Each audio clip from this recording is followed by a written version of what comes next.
నమస్తే, welcome to today TV news. Nandyal జిల్లా బండి ఆత్మకూరు మండలంలో 10వ తరగతి పరీక్షలు సోమవారం ప్రశాంతంగా ప్రారంభమయ్యాయి. మండలంలోని రెగ్యులర్ విద్యార్థులు మరియు ప్రైవేటు విద్యార్థులు కలిసి 5,900 మంది ఉన్నారు. ఇక వీరి కోసం మండలంలో 3 పరీక్షా కేంద్రాలను ఏర్పాటు చేస్తారు.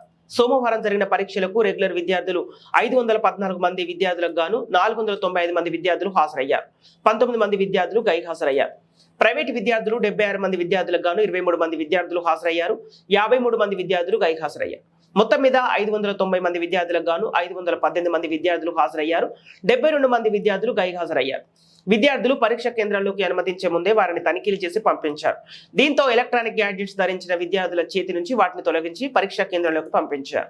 పరీక్షా కేంద్రాల వద్ద 144 సెక్షన్ విధించడంతో పాటు పరీక్షా కేంద్రాలకు సమీపంలో ఉన్న జిరాక్స్ సెంటర్లను మూసివేయించారు. పరీక్షా కేంద్రాలలో విద్యార్థులకు ఎలాంటి అసౌకర్యాలు కలగకుండా మండల విద్యాశాఖ అధికారులు యశోద మోహన్ రెడ్డి ఆధ్వర్యంలో అన్ని ఏర్పాట్లు చేశారు.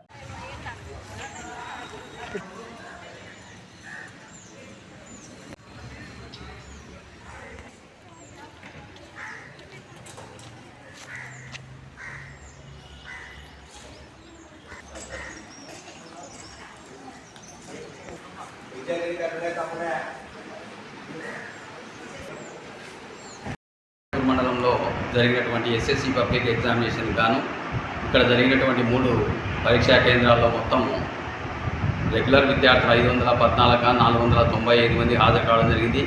అలాగే 76 మంది ప్రైవేటు విద్యార్థులకు గాను 23 మంది హాజరు కావడం జరిగింది. రెగ్యులర్ విద్యార్థుల్లో 19 మంది, ప్రైవేటు విద్యార్థుల్లో 53 మంది ఈరోజు గైర్హాజరు కావడం జరిగింది. మొత్తం మీద 3 సెంటర్లు కలిసి 590 మందికి గాను 518 మంది తెలుగు పరీక్ష రాయడం జరిగింది. మొత్తం మీద 72 మంది గైర్హాజరు జరిగినట్టు ఈరోజు మండల విద్యాశాఖ అధికారి తెలియజేశారు.